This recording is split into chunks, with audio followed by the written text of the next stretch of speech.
You're just a guest in this family now. Don't overstep. That sentence didn't just sting, it rewired something in my brain. I stood there in the backyard I had set up for Easter, grass stains on my knees and sweat dripping down my back, holding a paper cup of warm lemonade, while the people I once called family laughed over catered brisket and lemon meringue pie. My dad hadn't even looked at me when he said it. Karen, my stepmother, stood beside him, arms folded and lips curled into a smirk like she'd waited a decade to hear those words spoken out loud. What happened next shocked everyone and changed our family forever. But let me rewind. My name's Evan. I'm 28. For years, I believed loyalty meant something. That if you showed up, gave your time, your money, your care, people would see it. Appreciate it. Turns out, that's a fairy tale. Especially in blended families where you're the relic from your father's first life, tolerated out of guilt or politeness, never truly embraced. My mom passed away when I was 16. Cancer. Fast, cruel, and sudden. That loss cracked our home in half. I tried to hold the pieces together. My dad? He moved on like the past was a movie he turned off. Within a year, he was dating Karen. Yes, her name's Karen, and yes, she lives up to it. She moved into our house before I'd even finished high school. Jeremy, her son, was 10 at the time. Quiet, sweet. I used to read him bedtime stories and help with his math homework. I wanted to make it work. I wanted to be the older brother who made this fractured family functional. But the air in that house changed. Karen acted nice, but in that cold, polite way, like smiling at a cashier you don't actually see. My dad started missing every recital, every movie night, every father-son trip we used to take in spring. Said he was busy? He wasn't. He just stopped trying. I moved out at 20. Still, I stayed in touch. Birthdays, holidays, Sunday calls like clockwork. Always hoping. Maybe this time it'll feel like home again. Spoiler alert, it never did. This Easter, Karen went all out. A family gathering, extravaganza. Group chat invite, catered buffet, backyard egg hunt. I wasn't going to go, why torture myself? But Jeremy texted me directly, asked if I'd come. So I did. I got there early to help set up. No one else lifted a finger. Karen barked orders like I was staff, set up tables, cleaned the yard, juice boxes for the kids, fixed the wobbly chairs. I even ran out last minute to grab a vegetarian dish the caterers forgot, $174.63, paid out of pocket. Never reimbursed. By 3 p.m., the backyard was full. Mostly Karen's relatives. I was the only one dirty, grass-stained, sweating in a button-down. Karen's sister mistook me for hired help. My own uncle didn't recognize me. Jeremy gave me a side hug and disappeared. No one saved me a seat. I kept telling myself, maybe it's just an oversight. But as the last guest trickled in, every chair was taken, except the one I never had. I stood, awkwardly sipping lemonade, until the moment that changed everything.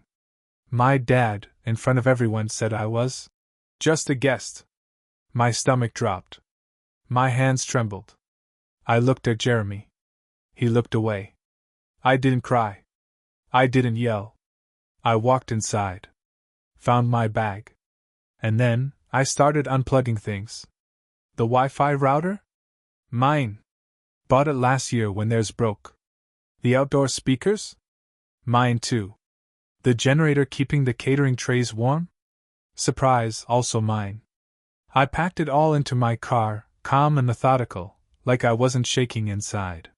From the kitchen window, Jeremy watched. Didn't say a word. That day was supposed to be a holiday. It became the end of something. And the start of something else. Something they never saw coming. It started as grief, morphed into anger, and eventually hardened into something worse, clarity.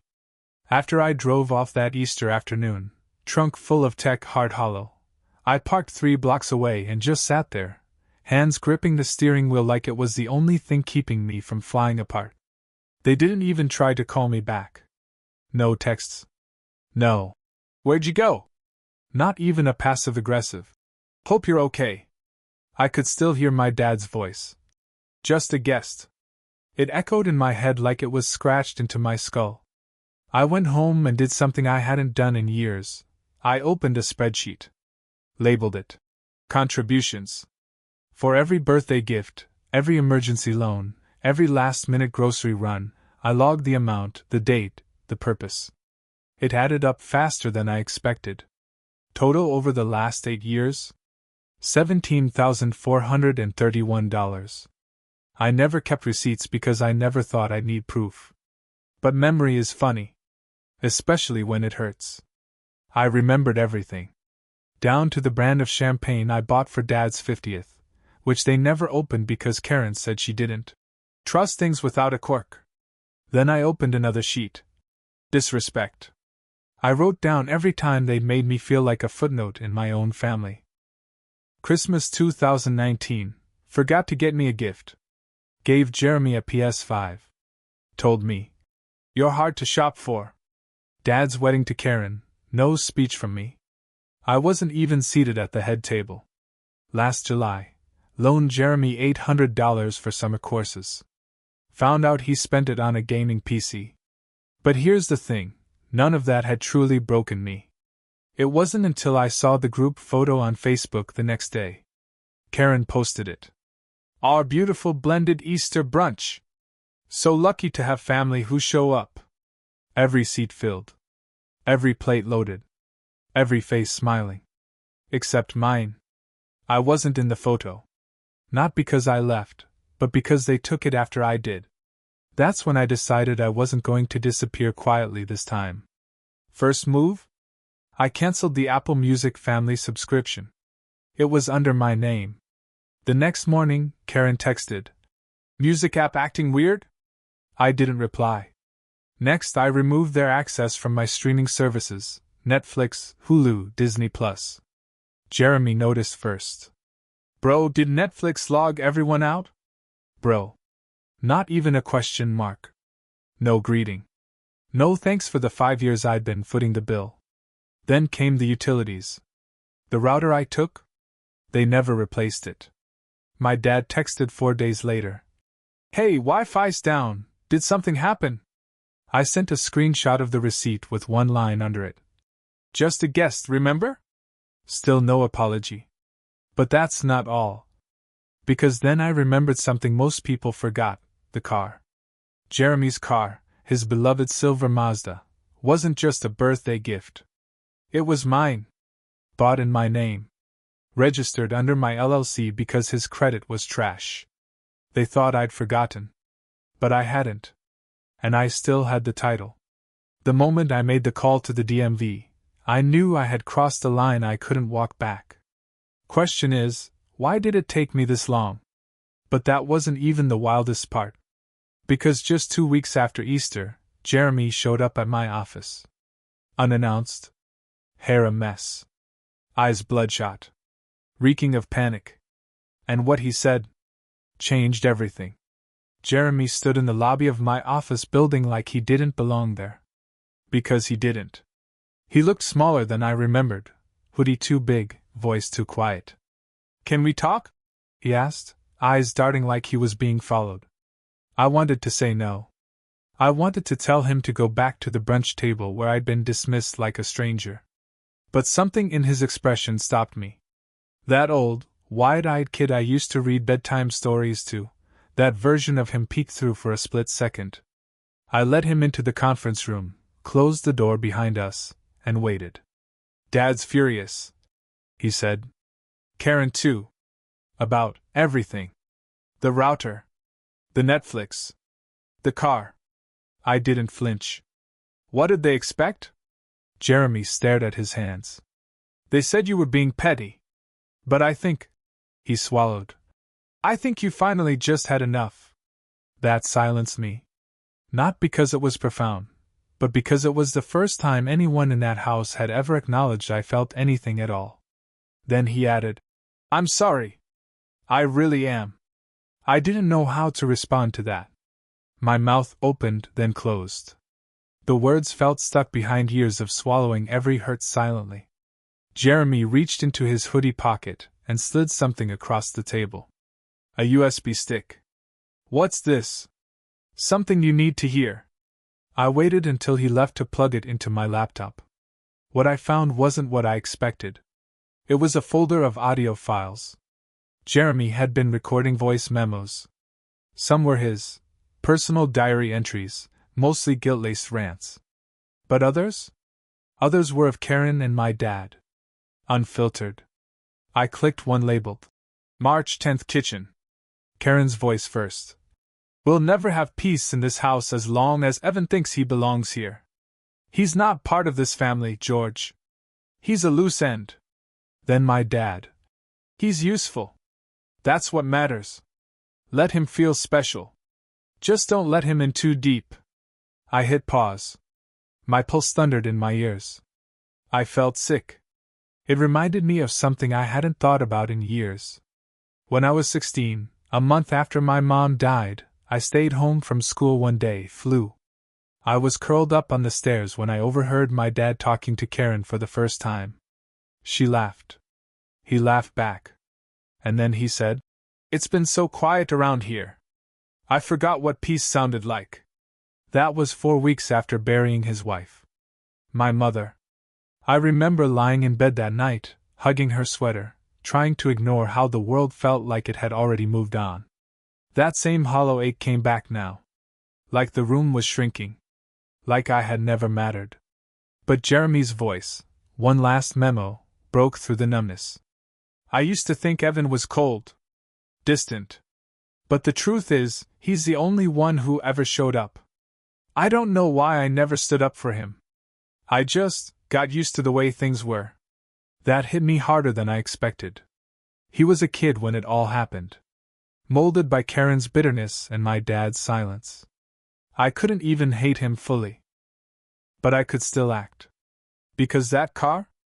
That router? That was just the start. I'd built something else over the past 3 years. A secret of my own. Something none of them ever asked about because they never cared enough to wonder. A trust. Funded, protected, and soon, redirected. And if they thought the fallout so far was bad, they had no idea what was coming next. 3 years ago, I started setting money aside. Not for a house. Not for a car. For something else entirely, a contingency plan. Back then, I called it Plan B. But now, with the audio recordings still ringing in my ears, it had a new name, Exit Strategy. I created the trust during lockdown. It was supposed to be for emergencies, my future, maybe a family one day. No one knew about it. Not my dad. Not Karen. Not even my closest friends. I funded it quietly. Bonuses from work. Dividends from side investments. Even the tax refund I once considered blowing on a trip to Spain. Every dollar went in without a whisper. And now, after 3 disciplined years, it sat at just over $93,000. But here's the kicker, I had linked it, indirectly, to them. You see, Karen's sister, Natalie, was my CPA for a brief time. Total fluke. She filed my taxes one year when my guy was on leave. I never said much about what I did, and she never asked. But one of the dummy LLCs I used for shielding real estate investments? It bore a striking resemblance to her firm's name. Which meant, everything Karen thought was just Evan being generous, covering Jeremy's summer course, helping pay off Dad's old credit cards, had technically been dispersed from the trust. That distinction mattered. A lot. Because last month, I'd had my lawyer revise the terms of that trust. Specifically, the clauses about misuse, coercion, and public defamation. The same day Jeremy brought me that USB, I submitted formal documentation, abuse of goodwill, evidence of psychological harm, and financial manipulation. My lawyer didn't blink. "You've got receipts?" "Oh," I said. "I've got a goddamn filing cabinet." Here's what they didn't know, the trust had fallback terms. If my family ever became a liability, publicly or financially, it could be frozen and reallocated entirely. Guess where? To Jeremy.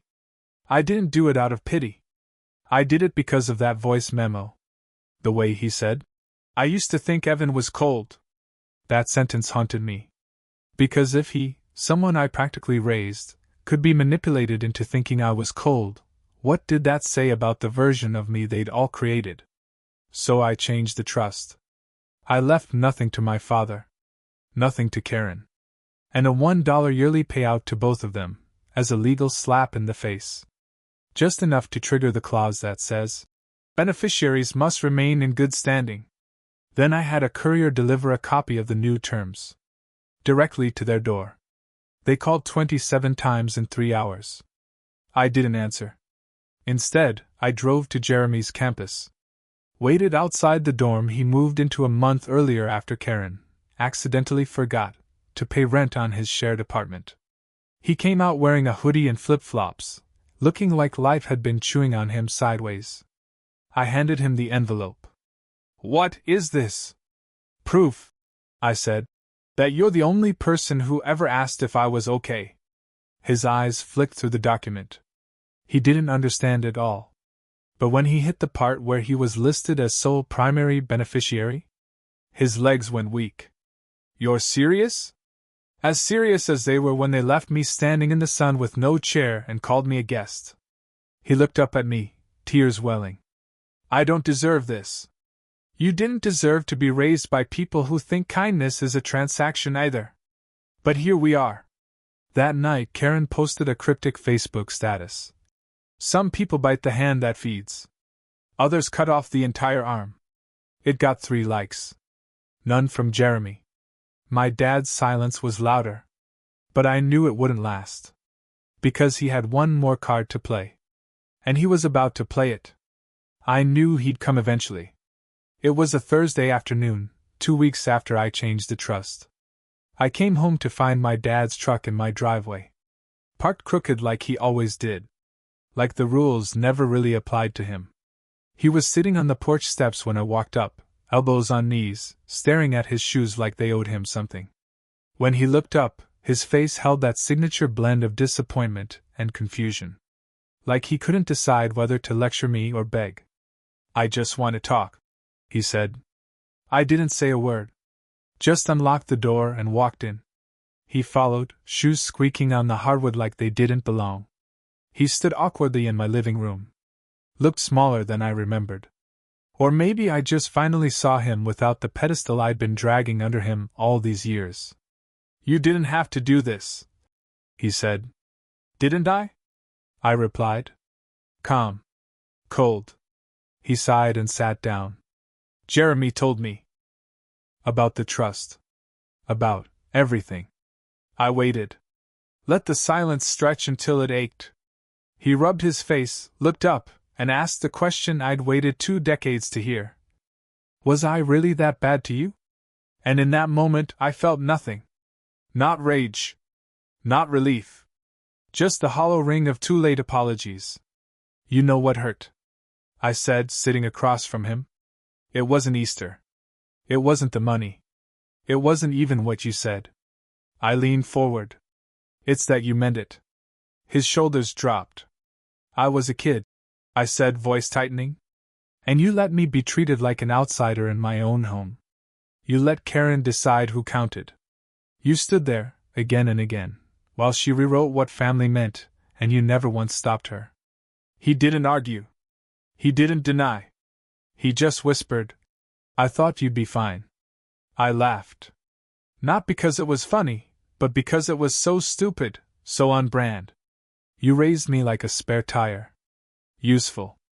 Quiet. Replaceable. He closed his eyes. You were never replaceable. But I was never welcome either. I snapped. Then I dropped the last card. I'm selling the cabin. His eyes flew open. You can't. It's legally mine. I interrupted. Title's in my name.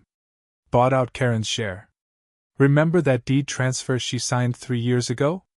The one she thought was just to refinance the roof? Yeah. I filed it. He stood now, panic blooming across his face. We raised you there. That's where Mom's ashes are scattered. I said, cutting him off. Not Karen's. Not Jeremy's. Mine and hers. You think I forgot? He looked stunned. Like the memory had ambushed him. I'll give you a week, I said. Come say goodbye. Then it's mine. He didn't yell. He didn't threaten. He just nodded slowly, walked to the door, and said, She'd be proud of you. Even if I don't understand how we got here. I didn't respond. Because she wouldn't have been proud of this. She'd have been heartbroken that it had to come to this. 1 month later, the cabin was mine. Quiet. Still. Untouched. I went up alone. Sat on the back deck with a cup of coffee and finally let myself exhale. Not because I won. But because I'd stopped losing. And when Jeremy came up 2 hours later, dragging a battered suitcase behind him, he didn't knock. He just sat beside me and said, So, now what? And I smiled. Because for the first time in years I had an answer. No. I said, we build something better.